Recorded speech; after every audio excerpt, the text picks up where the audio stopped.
पिछले विषय में कोई प्रश्न है?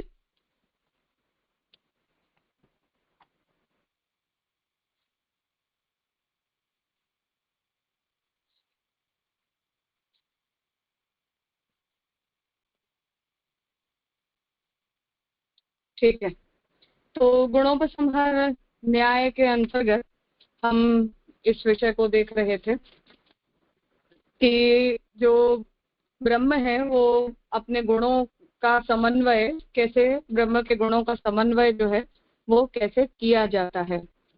तो कर्म, ज्ञान और उपासना, इन तीनों ही प्रक्रियाओं के अंतर्गत उस समन्वय का निरूपण श्री महाप्रभु जी ने यहाँ विस्तृत रूप से किया है। और अब तक हमने इस बात को देखा कि अंत में कि अवतार विग्रह जो है उनके अंदर ये प्रक्रिया कैसे होती है। तो भगवान जो है वो सभी विग्रहों के अंदर, स्वरूपों में, अवतारों के अंदर अपने गुणों का समन्वय अलग अलग प्रकार से करते हैं। इसलिए परब्रह्म श्री कृष्ण है वो धर्मी है और उनके अतिरिक्त जितने भी अवतार हैं वो सब धर्म रूप से किए जाते हैं। ऐसी स्पष्टता यहाँ भाष्य के अंदर की गई है। जो समन्वय है वो समन्वय वहाँ आविर्भाव तिरोभाव की दृष्टि से किया जाता है। तो पुनः यहाँ जो विचारणीय है वो ये है कि ये जो समन्वय है वो समन्वय आविर्भाव तिरोभाव की दृष्टि से होता है। इसलिए प्रागभाव और प्रध्वंसा भाव वाली आपत्ति नैयायिकों के सिद्धांत में उत्पत्ति नाश के सिद्धांत के अंदर जैसे आती है, ऐसी आपत्ति यहाँ नहीं आती है। तो कल पिछले सेशन में मैंने इस विषय में स्पष्टता करनी चाहिए थी कि रामानुज और मध्व संप्रदाय के सिद्धांत में भगवान के जितने भी अवतार हैं वो सभी समान माने जाते हैं। इसलिए ये चर्चा इस विषय में बनती है कि हम जब अवतारों के अंदर ऐसे तारतम्य का विचार करते हैं तो क्या भगवत रूपों के अंदर हम भेद देखते हैं या भगवान हम उच्च नीच भाव करते हैं, तो किसी न किसी रूप में वो भगवत अवतार या भगवत स्वरूप के प्रति अपराध के रूप में भी देखा जा सकता है या सोचा जा सकता है। तो इसीलिए मैंने इस विषय की स्पष्टता की थी कि कोई भी विषय में जब हम आविर्भाव तिरोभाव के सिद्धांत को देखते हैं तो आविर्भाव तिरोभाव के सिद्धांत में ये समस्या उपस्थित नहीं होती है। तो भगवान कार्य के अनुसार अपनी शक्तियों को अपने विभिन्न रूपों के अंदर प्रकट रखते हैं और उन्हें अप्रकट भी कर देते हैं। इसलिए ये अभाव नहीं हो जाता है। इसलिए भगवान के जो रूप हैं उन रूपों के अंदर रहा हुआ जो ये तारतम्य है वो भगवत अवतारों के अंदर या भगवत रूपों में की गई भेद दृष्टि या अपराध भाव आदि की जो चिंता है वो यहाँ उपस्थित नहीं होती। इतना विषय हमने पिछले सेशन में देखा था। अब आगे यह नहीं कह सकते कि सच्चिदानंद विग्रह संबंधी बात हर जगह विरुद्ध होगी। सत्व भी एक भगवत धर्म है जो कि सच्चिदानंद विग्रह से अविरुद्ध है। मंत्र आदि के द्वारा अधिष्ठात्री तो विभूति रूप है। इस विषय को समुचित रूप से हमने भक्ति हंस में बतलाया है। तो अब ये जो भगवत अवतार हैं या भगवत विग्रह हैं उन सभी की जो व्यवस्था है वो यहाँ गोसाई जी स्पष्ट कर रहे हैं कि सच्चिदानंद विग्रह संबंधी जो बात है कि अंततः तो हम क्योंकि ब्रह्म को उपादान कारण के रूप में मानते हैं, इसलिए सृष्टि में जड़, जीव और चेतन और भगवान के अवतार या मूर्ति, देवी देवता पर्यंत जो कुछ भी है उन सभी ब्रह्मांड की वस्तु मात्र के अंदर भगवान का तो उपादान कारण तो सिद्ध है। तो उपादान कारण सिद्ध होने के कारण टेक्निकली उनके अंदर ऐसा परस्पर भेद विचार नहीं है या उनमें हम ऐसा उच्च नीच भाव नहीं करते हैं। तो उपादानत्वेन तो सब कुछ समन्वित है। तो उसकी यहाँ स्पष्टता करना चाह रहे हैं कि सत्व भी, क्योंकि सत गुण धर्म है वो भी है तो भगवत गुण धर्म ही, और भगवान का जो सच्चिदानंद धर्म है उससे वो अविरुद्ध है। तो जैसे जो भी धर्म के रूप में अवतार प्रकट होते हैं वो भगवान के सत्वनिष्ठ अवतार हैं, ऐसा जब कह रहे उसी की यहाँ स्पष्टता कर रहे कि फिर भी उनमें कार्य भेद होता है, स्वरूप भेद नहीं होता। मंत्र आदि के द्वारा अधिष्ठाते तो विभूति रूप है।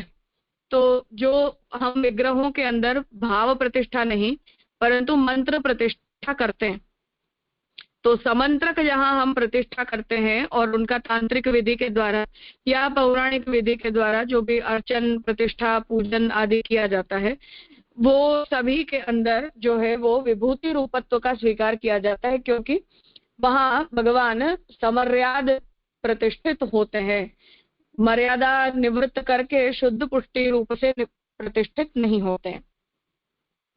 और इसका विस्तृत विवेचन श्री गोसाई जी ने भक्ति हंस में किया है, इसलिए उसका आपने यहाँ उल्लेख कर दिया है।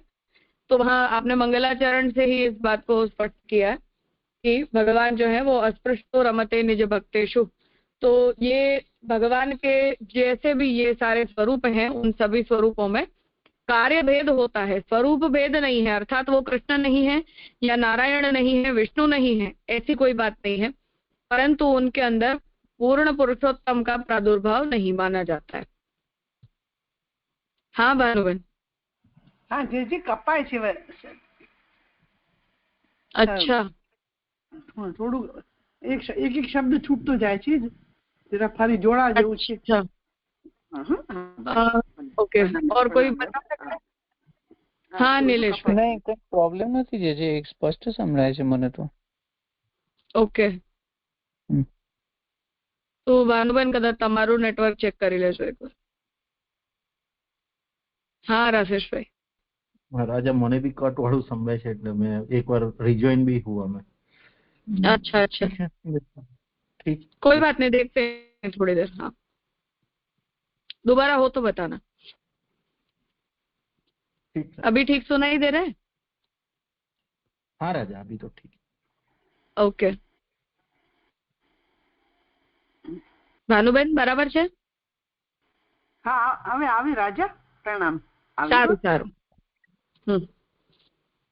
हाँ, तो यहाँ जो गोसाई जी आज्ञा कर रहे हैं तो ये है कि जो विग्रह अर्थात मूर्तियों के अंदर जब भगवत प्रतिष्ठा की जाती है, तो हमारे संप्रदाय के अंदर तो हम भाव प्रतिष्ठा करते हैं, इसलिए કપાય તો ખરો। હા હજી એવું નથી આવ્યું, ટ્યુન વાગ્યા કરે છે કઈ।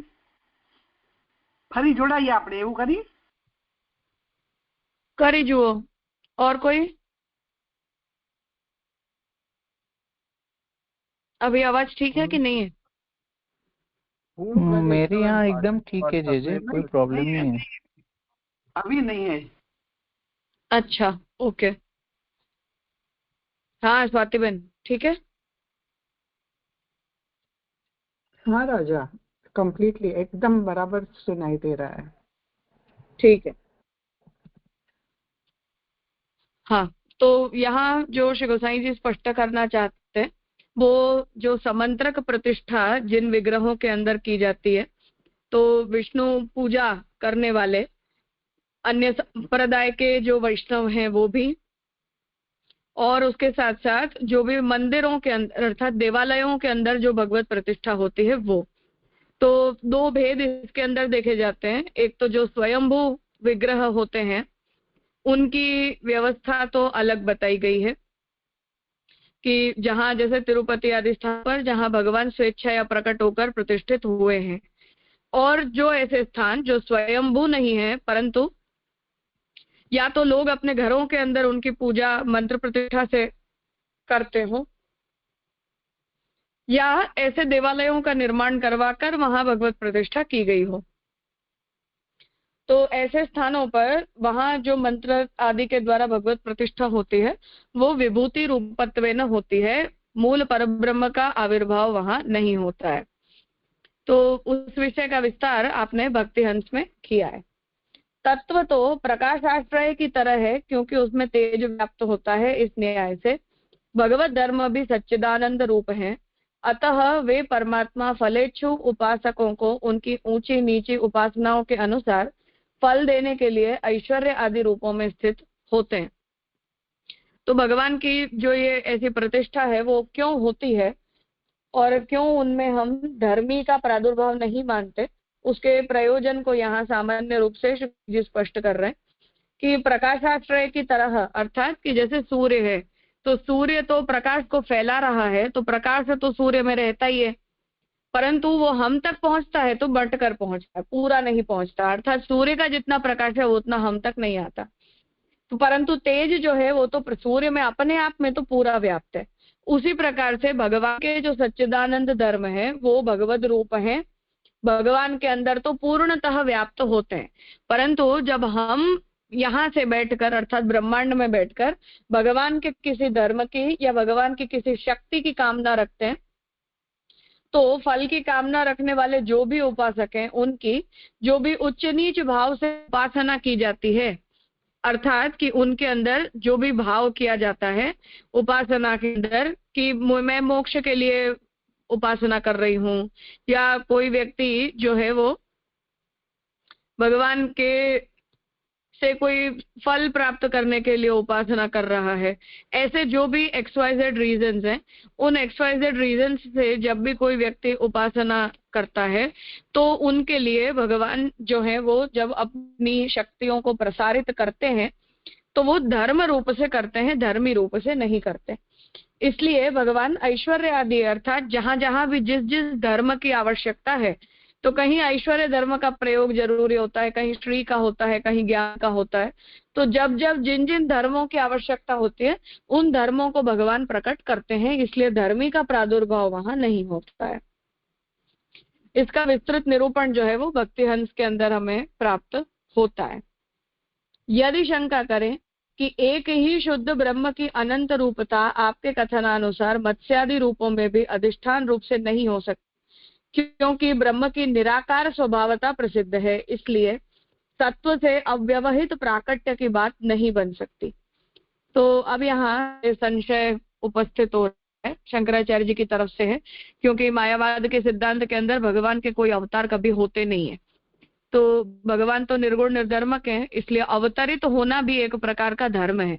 तो उस धर्म को धारण करने के कारण भगवान के स्वरूप के अंदर दोष आता है, इसलिए भगवत अवतार जितने भी होते हैं वो सभी पूर्ण नहीं माने जाते, अपूर्ण माने जाते हैं, और उनमें जो भगवान का आविर्भाव है वो भी अर्थात भगवान का प्रतिबिंब या भगवान का झांसा, जैसा भी हम कहना चाहते हैं, वो कार्यार्थ होता है, इसलिए उसमें शुद्ध रूपता वहां प्रकट नहीं मानी जाती है, और वस्तुतः अवतारत्व ही वहां उपस्थित नहीं माना जाता है, वो तो मिथ्या अनुभूति ही कही जाएगी।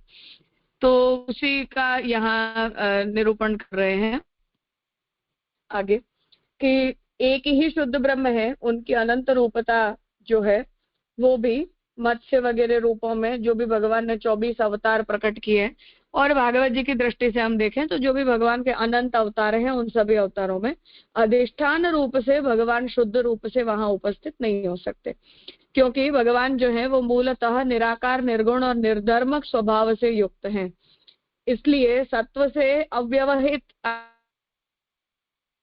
अर्थात कि सत्प्रदान के बिना भगवान का प्राकट्य हो पाए ये थियोरेटिकली पॉसिबल नहीं है, ये बात को हम बोल ही नहीं सकते। उक्त शंका भी असंगत है, गोसाई जी इसका खंडन कर रहे हैं। सत्वाधिष्ठान प्रमाण सिद्ध है, उसको जुटला नहीं सकते। तो ये जो सत्व में भगवान प्रतिष्ठित होते हैं, इस प्रकार से भगवत अवतरण की जो प्रक्रिया महाप्रभु श्री गोसाई जी ने अभी आगे बताई, उसमें यहाँ आपत्ति उपस्थित कर रहे हैं कि ऐसा हो नहीं सकता है, पर श्री गोसाई जी आज्ञा कर रहे हैं कि नहीं, ये शास्त्र सिद्ध है कि सत्वाधिष्ठान से भगवान अवतरित होते हैं। यदेकम अव्यक्तम अनंत रूपम इत्यादि में स्पष्टतः कहा गया है, तो भगवान अव्यक्त हैं, एक हैं, फिर भी वो अनंत रूपों में प्रकट होते हैं। तो वो अनंत रूपों में भगवान का प्राकट्य आविद्यक प्राकट्य नहीं है या सगुण प्राकट्य नहीं है। प्राकट्य तो भक्ति के लिए होता है, भक्ति अनेक प्रकार की है, प्राकट्य भी उनके अनुरूप होता है। सर्गादि कार्यों में अधिकृत भक्तों में अन्यत्र भी आसक्ति रहती है, इस स्नेह से प्रभु ने अपने बने मत्स्य आदि अनंत रूपों में उनकी भावनानुसार प्रकट कर दिया। जो एकमात्र भगवत स्वरूप में आसक्त थे उनके लिए प्रभु स्वयं प्रत्यक्ष प्रकट हो गए। तो ये जो कार्य भेद हैं उन्हीं का यहाँ श्री गोसाई जी निरूपण कर रहे हैं कि भगवान का जो प्राकट्य है वो उनके भक्तों के लिए होता है। भक्ति से प्रसन्न होकर ही भगवान अवतरित होते हैं, परंतु भक्त सभी एक प्रकार के नहीं होते, तो भक्तों के अनेक प्रकार हो सकते हैं। इसलिए जैसे भक्त की जो भावना और कामना होती है तदनुसार भगवान का उनके लिए प्राकट्य होता है। तो मत्स्य का यहाँ उदाहरण दे रहे हैं कि जब सर्ग करना है भगवान को प्रलय हो जाने के बाद, तो वहां जो राजा का जैसा अधिकार था और उन्होंने जो भी कार्य किया उसके अनुरूप भगवान ने मत्स्य रूप को प्रकट किया, ऐसे ही कच्छप को भी प्रकट किया। तो ये सभी रूप ऐसे ऐसे करके प्रकट हुए हैं।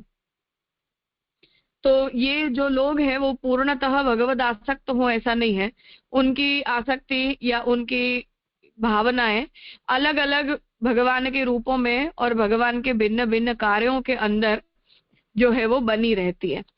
इसलिए भगवान जो है वो उनके लिए इस प्रकार से प्रकट होना चाहते हैं। तो वहां हमें उस प्रकार की एक रूपता जो है वो देखने नहीं मिलती है। परंतु जिन लोगों को भगवान के अतिरिक्त और कुछ नहीं चाहिए, उन लोगों के लिए भगवान का अपने मूल रूप से प्राकट्य होता है, जिसके लिए मैंने पिछली क्लास में ये बात कही थी कि लालू भट्ट जी ने स्वरूपातिरिक्त फलाकांक्षा राहित्यम ऐसा कह के और पुष्टि भक्ति का और पुष्टि जीव का लक्षण जो है वो बताया है। तो जिन लोगों की और भी कुछ कामनाएं होती हैं और भी कुछ भावनाएं होती हैं, उन लोगों के लिए भगवत प्राकट्य जो है वो अलग प्रकार से होता है, अलग प्रयोजन की सिद्धि के लिए होता है। और जिन लोगों को भगवान के अतिरिक्त और किसी प्रकार के फल की कोई आकांक्षा नहीं होती है, उन लोगों के लिए भगवान का प्राकट्य अपने मूल रूप से होता है। इसलिए पुनः इन दोनों में स्वरूप भेद नहीं है परंतु कार्य भेद है। इसलिए धर्म और धर्मी का तदनुसार भेद यहाँ बताया गया है। उपर्युक्त समाधान से निराकारता की शंका भी निरस्त हो जाती है। इसी से सोपाधि स्नेहवश होने वाले मत्स्यादि रूपों की बात भी प्रमाणित होती है। स्वाभाविक रूप से होने वाले श्री ब्रजनाथ का प्राकट्य भी उक्त मतानुसार सिद्ध है। तो यहाँ श्री गोसाई जी इस बात को स्पष्ट कर रहे हैं कि इसलिए भगवान केवल निराकार होते हैं और साकार हो जाने पर वो सोपाधिक या प्राकृत हो जाते हैं, ऐसी आशंका जो उपस्थित की गई थी वो भी बचती नहीं है। तो सोपाधि स्नेहवश अर्थात ये निरुपाधिक स्नेह नहीं है, सोपाधिक स्नेह है। इसलिए अन्य अन्य धर्म के अवतारों में, अंशावतारों में, कला गुणावतारों में भगवान का प्राकट्य होता है। और स्वाभाविक रूप से जब भगवान प्रकट होते हैं तो वो केवल निरुपाधिक भक्तों के लिए धर्मी का प्राकट्य होता है। अस्वाभाविक स्नेहवश स्वयं पुरुषार्थ दान की बात आनुषंगिक है। पुरुषविद इत्यादि श्रुति ऐसे ही रूप का उल्लेख करती है। तो यहाँ श्री गोसाई जी ये दोनों जो भगवद अवतार होते हैं उनमें भेद बता रहे हैं कि जब भगवान कृष्णावतार में भी अवतरित होकर शुद्ध भक्तों की तो फलाकांक्षा तो पूरी करते हैं, परंतु अन्य भी लोगों को जो भी इच्छाएं होती हैं वो भी भगवान पूरी करते हैं। तो वो बता रहे हैं कि वो पुरुषार्थ दान की जो भी भगवान की क्रिया है, लीला है, वो आनुषंगिक रूप से कर दी जाती है। जब भगवान अवतरित होते हैं तो अन्य भी कार्यों को करते हैं, परंतु मूलतः भगवान का प्राकट्य पुरुषार्थ दान के लिए नहीं किया जाता। तो वो भेद यहाँ स्पष्ट कर रहे हैं कि इसलिए पुरुषविद श्रुति जो है उसके द्वारा भगवान के रूपों में ये भेद स्पष्ट होता है। रसो वैसह इत्यादि श्रुति प्रतिपाद्य स्वरूप स्वाभाविक स्नेहवान प्रभु का है, यही श्रेष्ठ स्वरूप है। मत्स्यादि रूप तो औपाधिक भक्तों के लिए है। तो यहाँ श्री गोसाई जी इस बात को स्पष्ट कर रहे हैं कि रसो वैसह ये श्रुति के अंदर जो भगवान की आनंद रूपता का निरूपण किया गया है, पूर्ण रूपता का जो निरूपण किया है, ये भगवान की जो पूर्णता है वो पूर्णता ही वस्तुतः श्रुति का तात्पर्य है। और ऐसी पूर्णता भगवान की केवल अपने निरुपाधिक भक्तों के लिए कृष्णावतार के अंदर ही प्रकट होती है, अन्य अवतारों के अंदर नहीं होती। तो वो जब शुद्ध भक्तोद्धार का जो कार्य है उसी के अंदर भगवान अपने मूल धर्म को प्रकट करते हैं। इसलिए रसो वैसह श्रुति के द्वारा जो भगवत स्वरूप का निरूपण किया गया है वो भगवत स्वरूप जो है वो शुद्ध स्वरूप है और शुद्ध ब्रह्म का स्वरूप है, ऐसा आपका यहाँ श्री गोसाई जी का यहाँ तात्पर्य है। उनकी कामनानुसार ही प्राकट्य आदि हुए, तो मत्स्य के समान ही अन्य जो भी अवतार हैं वो भी भक्तों की जैसी जैसी कामना थी ऐसे ऐसे प्रकट हुए। इस प्रकार गुणभेद की अप्रयोजकता निश्चित होती है तथा ब्रह्म की सर्व वेदांत प्रत्ययता भी निश्चित होती है। तो गुणभेद की अप्रयोजकता अर्थात कि भगवान के गुणों में परस्पर भेद नहीं है, तो गुणोपसंहार से उस भेद का जो है वो यहाँ निराकरण हो जाता है और भगवान जो है वो सर्व वेदांत के द्वारा ही प्रत्ययित होते हैं, सिद्ध होते हैं।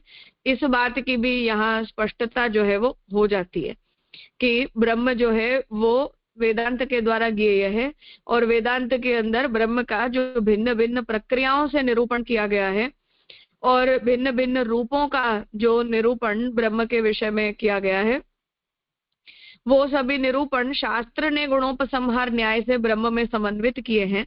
इसलिए भगवान का कोई भी जो XYZ रूप है वो XYZ रूप किसी भी प्रकार से सोपाधिक नहीं है या उसके अंदर कोई प्रकार की अपूर्णता नहीं है, उसके अंदर कोई भी प्रकार का दोष नहीं है, ये यहाँ श्री गोसाई जी सिद्ध करना चाहते हैं।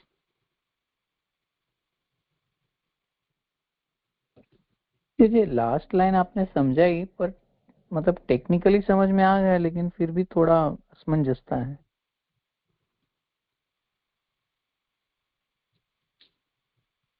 अर्थात कि जैसे कर्म के अंदर भगवान अनुस्यूत होते हैं कि नहीं होते हैं, जी तो कर्म मार्गी बोलेंगे कि ज्ञान के द्वारा ब्रह्म प्राप्त नहीं होते। ज्ञान की साधना किन के लिए? निकम्मों के लिए, फालतू लोगों के लिए, जिन लोगों के हाथ पैर नहीं चलते उनके लिए। और ज्ञान वाले क्या कहते हैं कि तुम लोग कर्म वाले जितने भी हैं वो तो अपने देहाभिमान से ही निवृत्त नहीं होते, तो उनका तो देहाभिमान ही नहीं जाता है। तो जब देहाभिमान ही नहीं जाता है तब उन लोगों के अंदर कभी भी मोक्ष योग्यता प्रकट ही नहीं होती जब तक कर्म से निवृत्त नहीं हो जाते।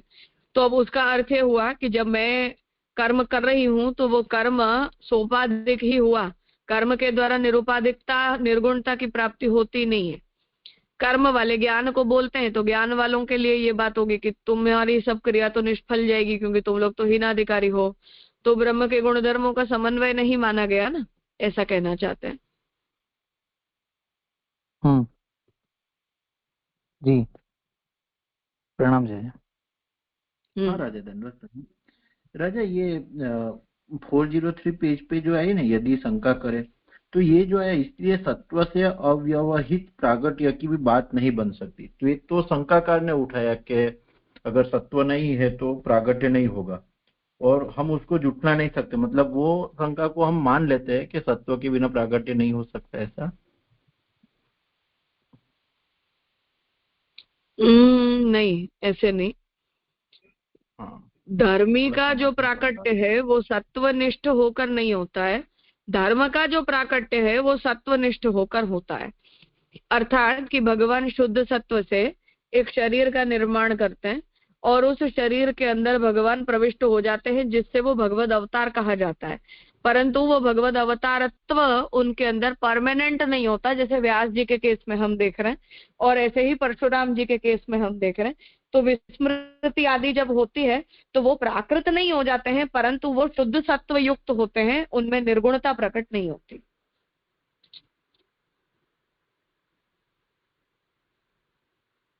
पर राजा हम ठाकुर जी के स्वरूप का प्राकट्य देखते हैं तो शुद्ध सत्व में जो ठाकुर जी प्रकट होते हैं, मतलब अधिष्ठान बना के, तो वहां तो वो वासुदेव होता है, वो वासुदेव व्यूह प्रकट होता है, भगवान नहीं होते हैं।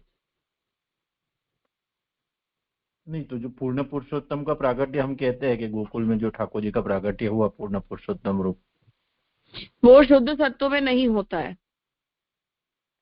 अच्छा, तो वो शुद्ध सत्व में प्रकट होते हैं, धर्मी प्रकट नहीं होते हैं, धर्मी साक्षात प्रकट होता है।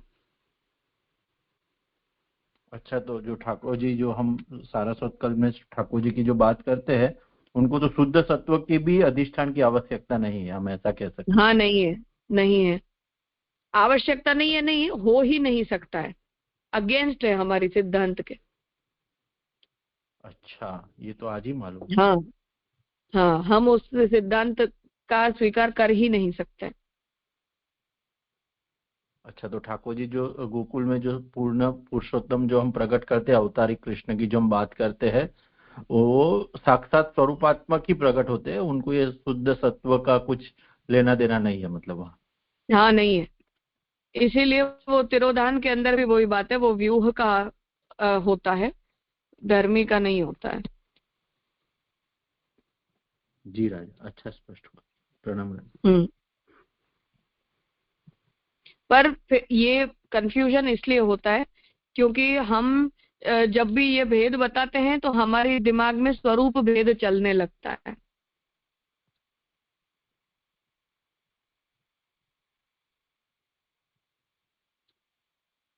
समझ नहीं आया राजा। पर यहाँ कहीं भी हाँ स्वरूप भेद नहीं होता, केवल कार्य भेद है।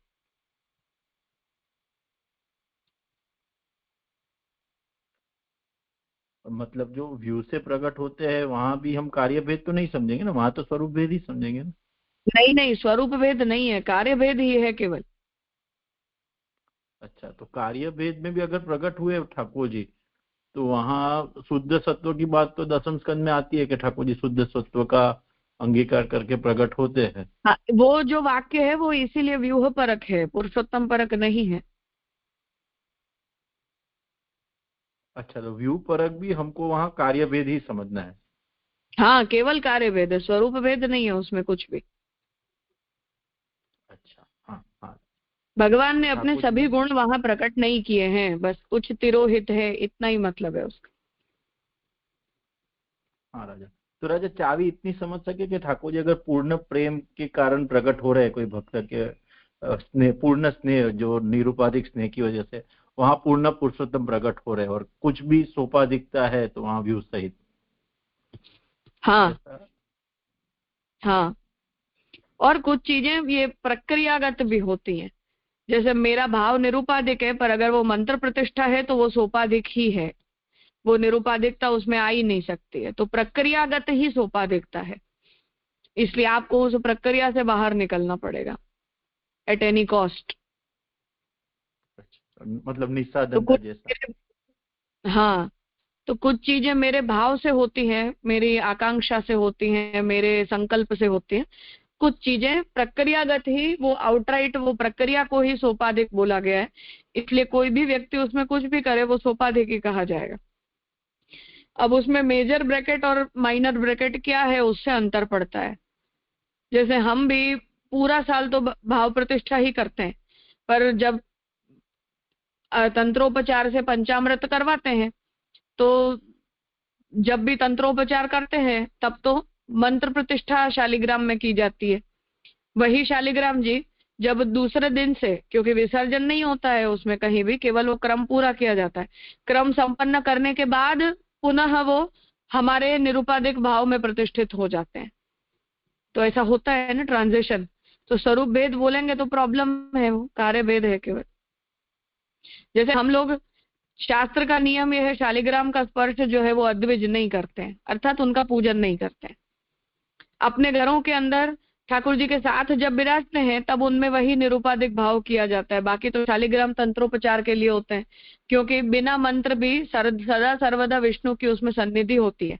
शालिग्राम की उपासना के लिए कभी भी प्रतिष्ठा की आवश्यकता नहीं है, पर तंत्रोपचार से जब पंचामृत करवा के और उनका संकल्प से जयंतियों में पूजन किया गया है, तो घर के हम लोग भी कभी भी उस शालिग्राम जी में रामचंद्र जी, नरसिम्हा जी, वामन जी और जन्माष्टमी को ठाकुर जी का भी जब प्रादुर्भाव व्यूह से करवाया जाता है तब हम शालिग्राम जी के चरण स्पर्श नहीं करते हैं, क्योंकि अद्विज नहीं कर सकता है।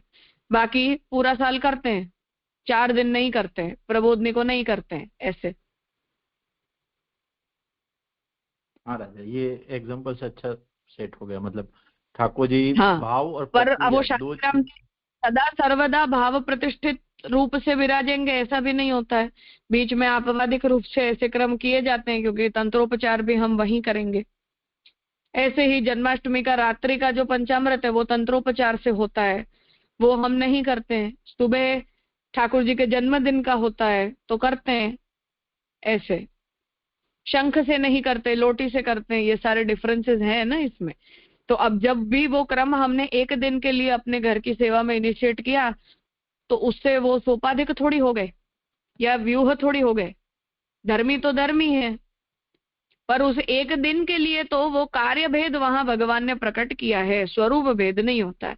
स्वरूप भेद कहेंगे तो प्रॉब्लम हो जाएगी, समन्वय पॉसिबल नहीं है फिर।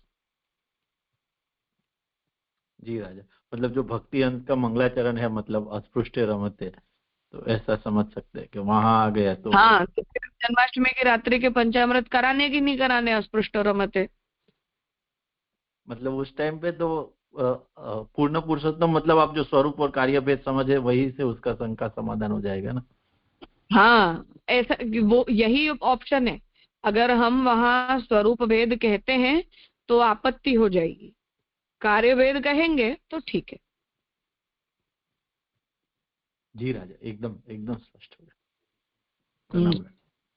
प्रणाम राजा। ये आपने जो हाँ। बताया कि शुद्ध धर्मी के संदर्भ में जो प्रश्न था कि शुद्ध सत्व में नहीं विराजे, वो तो साक्षात स्वरूपगत है। प्रभु को जो भी शरीर या देह वगैरह विग्रह है वो, तो ये संदर्भ में, क्योंकि शुद्ध सत्व को हम धर्म में गिनेंगे और जो साक्षात पुरुषोत्तम या अवतारी हरि जो प्रकट होते हो तो अपने अक्षरधाम के साथ लिए प्रकट होते हैं, तो उनका फिर अक्षरधाम में वो विराजते, तो उसी संदर्भ में हम डिफरेंशिएट करेंगे। उसी संदर्भ में हमें वो सिद्धांत हमारा नहीं है, उसी तरह समझना। या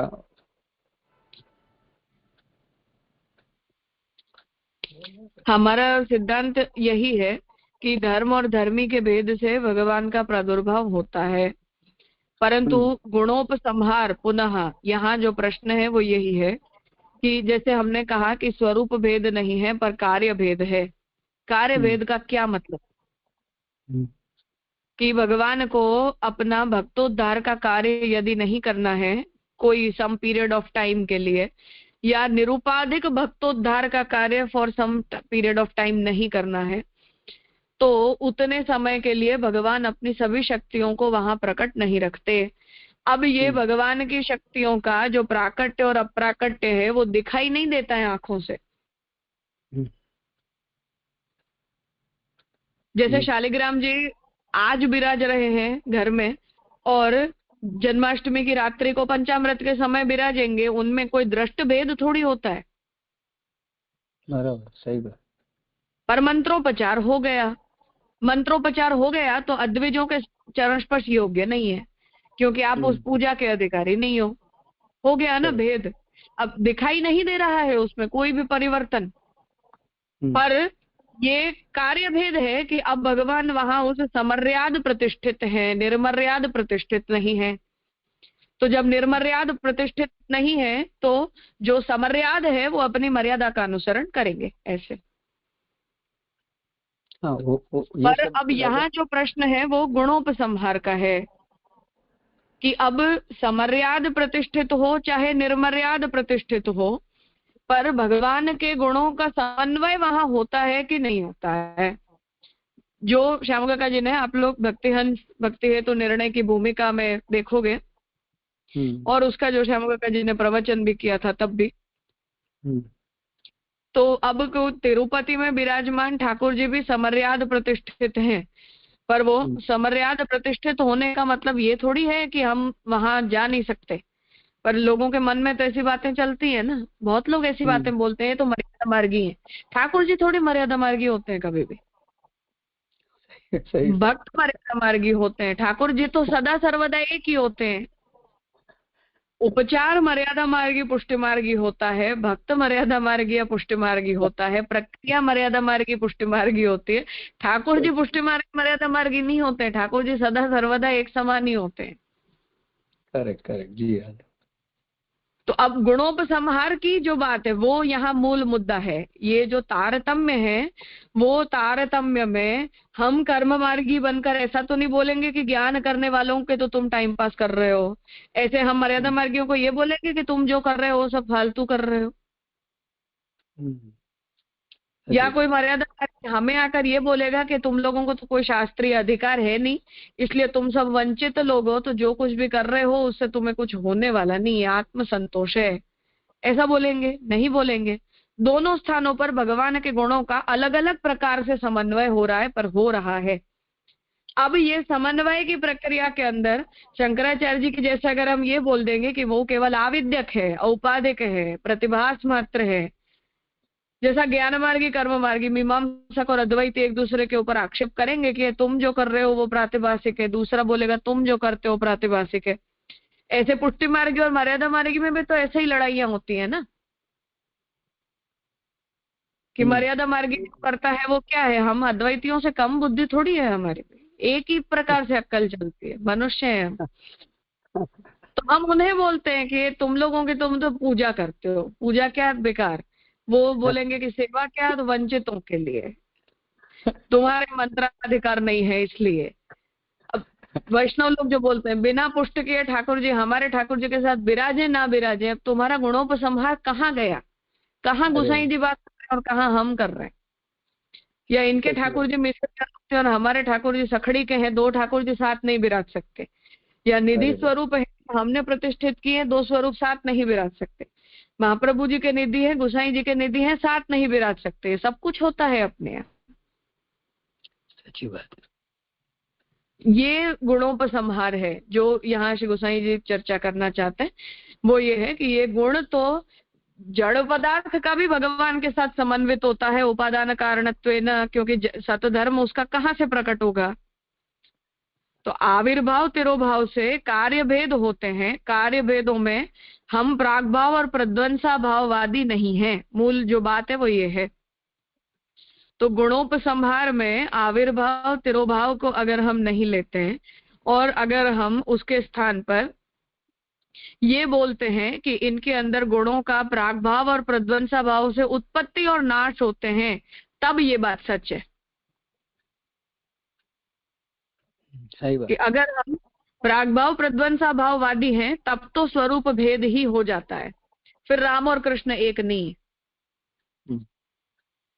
पर हम आविर्भाव तिरोभाववादी हैं, इसलिए भगवान अपने गुणों का तत्त काल में, जैसे एक ही दिन में ये परिवर्तन हो गया या थोड़े से 15-20 मिनट के मंत्रोपचार में ये परिवर्तन हो गया, ऐसे न्याय की भाषा में कहेंगे तो कालावच्छिन्न, धर्मावच्छिन्न, देशावच्छिन्न केवल ये कार्य भेद प्रकट होता है, ऐसे बोलना पड़ेगा। पर वहां गुणोपसंहार है, गुणों का समन्वय यथावत है और वो सभी गुण भगवान के ही गुण हैं जो प्रकाशाश्रयवत से श्री गोसाई जी बताना चाहते हैं। वो जी राजा, अच्छी तरह समझ में। पर मूल ये बात पूछनी थी राजा कि जो अवतार होता है वो शुद्ध सत्व में अवतार रूप जो विग्रह है, यद्यपि स्वरूपतः भेद नहीं है, और धर्मी जो पदार्थ है वो तो अपने अक्षर धाम में ही पदार्थ है, तो वहाँ कोई शुद्ध सत्व, तो अक्षरधाम तो इटसेल्फ नित्य शुद्ध सत्व ही है और प्रभु के भगवान के चरण स्थान ही है, तो कोई तो इसी तरह समझना ना, मेरा थोड़ा ये पूछना था। हाँ जी राजा,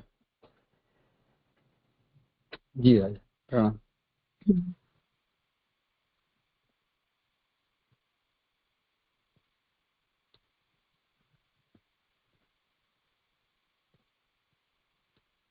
हाँ बोलिए।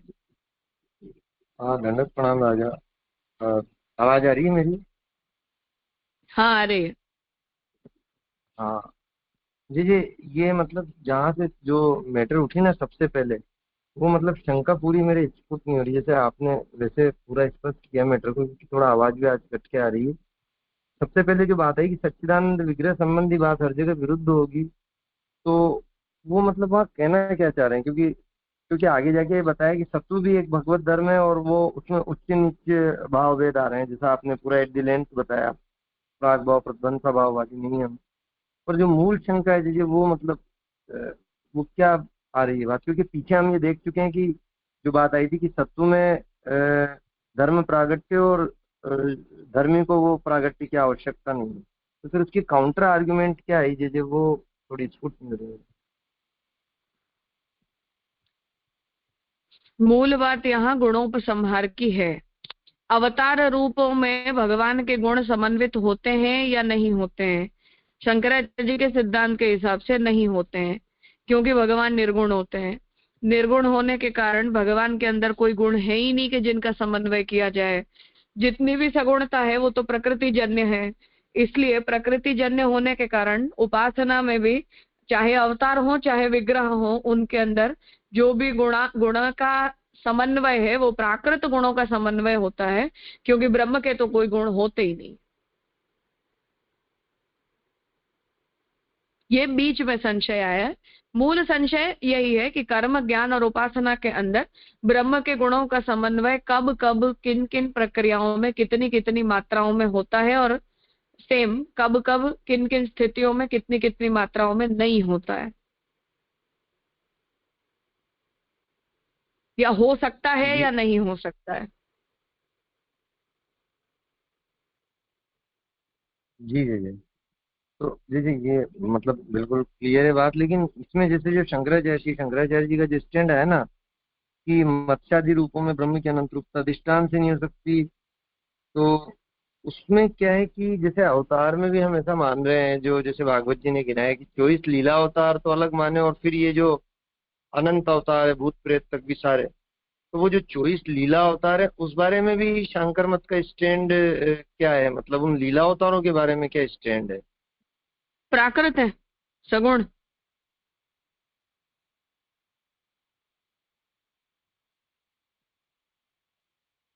तो फिर जैसे हम अपने आप को जो आविद्यक मान रहे हैं, तो हमारे में और उन 24 लीला अवतारों में कोई भेद नहीं है एज पर शंकर नहीं, मत। कोई भेद नहीं। हाँ, कोई भेद नहीं।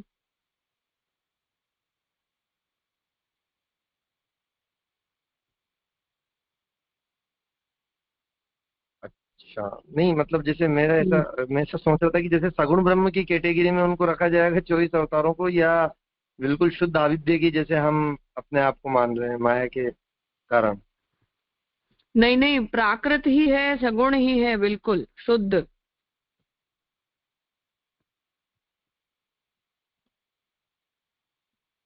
अच्छा, इसलिए वो सत्व का स्टैंड भी जो रामकृष्ण आई की है।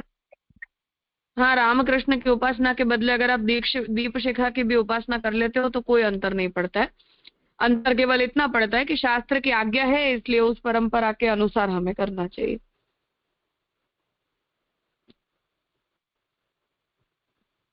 अच्छा अच्छा, इसलिए वो टोटली मतलब उस बात को नेगेट कर रहे हैं कि भाई चूंकि ये जो है माने सत्व की बात भी अधिष्ठान रूप से नहीं बताई जा सकती सगुण होने के कारण।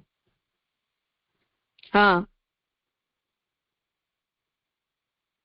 और जैसे एक जो आगे बात आई ना कि माने जो आगे स्टैंड लिया कि धर्मी और धर्म रूप में जो प्रागट्य है वो भक्त की अ, इच्छा के अनुसार जो बताया, मतलब उनके उच्च नीच भावों के अनुसार, जैसे मत्स्य अवतार का लिया, तो उसमें जैसे आपने दो बात बताई कि एक प्रक्रियागत भेद अलग आ रहा है, और प्रक्रियागत के अतिरिक्त जो भाव भेद है वो तो है ही अपनी जगह विद्यमान। पर जैसे मत्स्य अवतार वगैरह में भी हम देखें तो वहाँ राजा की इच्छा मत्स्य अवतार में थी ऐसा कहना, या भगवान की इच्छा सर्गादि रूप में प्रकट सर्ग करने की लीला भगवान की इच्छा थी, वैसा उसको कैसे ऐसा समझना? तो हम सर्वत्र, ये तो सभी में यही प्रॉब्लम है कि गोपियां या नंदराई जी, यशोदा जी भगवत आविर्भाव चाहते थे या भगवान प्रकट होना चाहते थे। इसलिए वो तो अब सब कुछ भगवान की ही इच्छा है, इसलिए उसमें कोई एक तरफ से एक अवतार के बारे में ऐसा हो, ऐसा कुछ भी नहीं।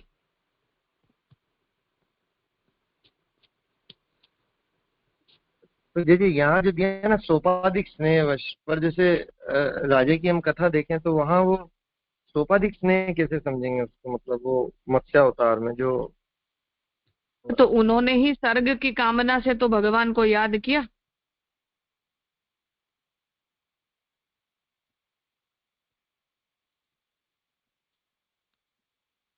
और वो तो भगवान ने तो पहले ही प्रकट होके कह दिया था कि मैं ऐसे आऊंगा तब तुम वो सारी नौका वोका लेके और सारे ऋषियों को लेके और धान्य बीज लेके आ जाना। वो आज्ञा तो हाँ, भगवान तो की थी।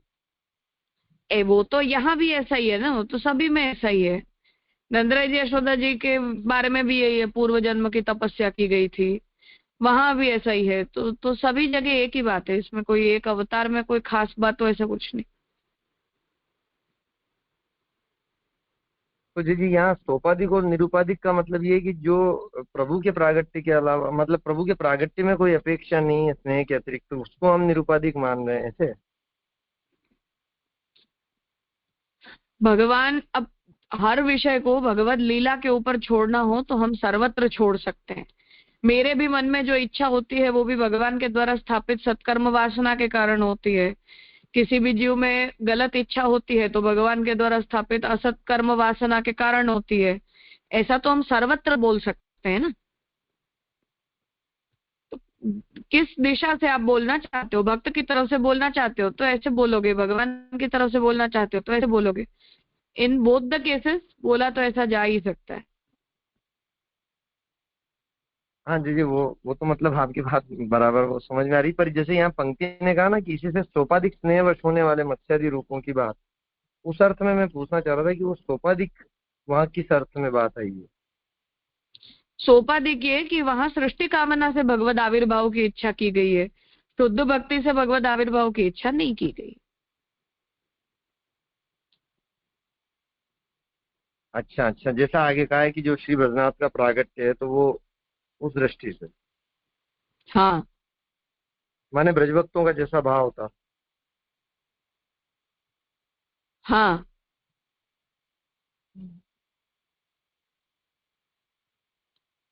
क्योंकि फिर नीचे भी कहा ना कि मत्स्यादि रूप तो उपाधिक भक्तों के लिए है, उनकी कामना अनुसार ही प्रागट्यादि हुए। तो कुल मिला के वो गुणोपसंहार के कारण ये तारतम्य आ रहा है, लेकिन वो गुण जो है वो सब भगवान के ही हैं और उन गुणों से अंततो गत्वा वो ब्रह्म के ही गुण सिद्ध होते हैं वेदांत के अनुसार। ये कंक्लूजन समझे मतलब जी? ब्रह्म के ही गुण अर्थात कि तारतम्य न ब्रह्म के ही गुण सिद्ध होते हैं, ऐसा बोलना। जी स्पष्ट हो गया, धन्यवाद। तो कम ज्यादा हो ये कोई चिंता का विषय नहीं है, पर वो ब्रह्मातिरिक्त माया के नहीं हो सकते हैं, ब्रह्म के अतिरिक्त प्रकृति के नहीं हो सकते, ब्रह्म प्रतिबिंब रूपत्वे न जीव के नहीं हो सकते। ऐसा हम जब भी बोलेंगे तो आगे विशेषण देकर बोलेंगे, ये कहना चाहते हैं हमारे सिद्धांत की तरफ से। कोई और बोलेगा तो ये कहेगा कि हाँ वो प्रकृति के गुण हैं, शंकराचार्य जी बोलेंगे तो कि माया के गुण हैं, कोई और कहेगा तो प्रातिभासिक है, एक्सेट्रा एक्सेट्रा।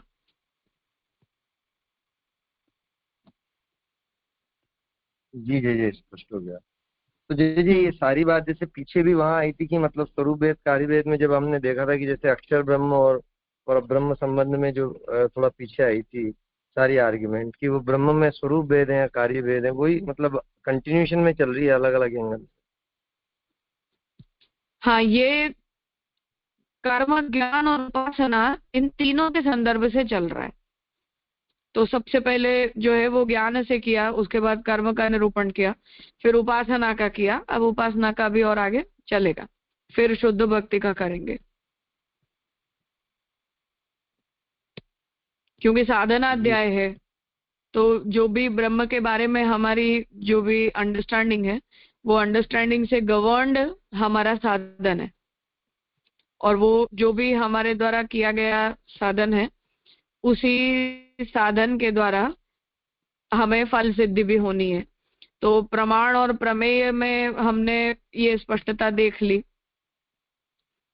अब जो है वो साधन के विषय में स्पष्टता कर रहे हैं कि गुणोपसंहार अर्थात प्रमाण में जैसे भगवान ही प्रमाण रूप बनते हैं, भगवान ही प्रमेय रूप बनते हैं, ऐसे अगर हम करेंगे तो भगवान ही साधन रूप बनते हैं, परंतु साधन रूप भगवान सदा सर्वदा एक रूप से साधन रूप नहीं बनते, सबके लिए अलग अलग प्रकार से भगवान साधन रूप बनते हैं।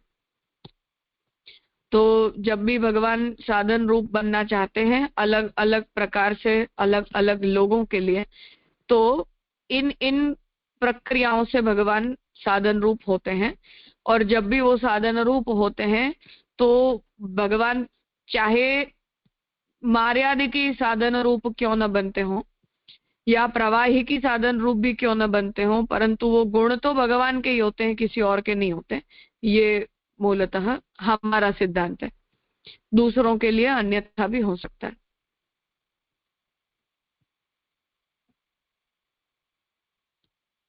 अच्छा अच्छा, जैसे जलवेद में जो महाप्रभु जी कह रहे हैं कि गुणा विष्णु और निरूपिता, तो सारे जो 20 प्रकार के जो भाव है वो अंत में गुण तो वहाँ विष्णु के ही काम कर रहे हैं। हाँ, कोई और के नहीं है। अर्थात प्रकृति माया शबलित तो ब्रह्म के नहीं है, प्राकृत ब्रह्म के नहीं है, अंतर्यामी के नहीं है, मूल ब्रह्म के हैं, ऐसे। जी जी, बहुत सुंदर स्पष्टता से खुलासा। माने तारतम्य भेद है पर अंत तो अथवा गुण तो सब ब्रह्म के ही कार्य करें, सर्व वेदांत प्रत्येक ब्रह्म ही है। हाँ, हाँ जी, बहुत सुंदर, धन्यवाद, प्रणाम।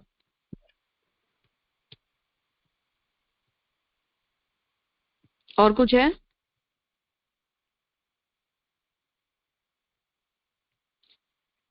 ठीक है, तो आज यहाँ रखते हैं, आगे का सूत्र कल करेंगे।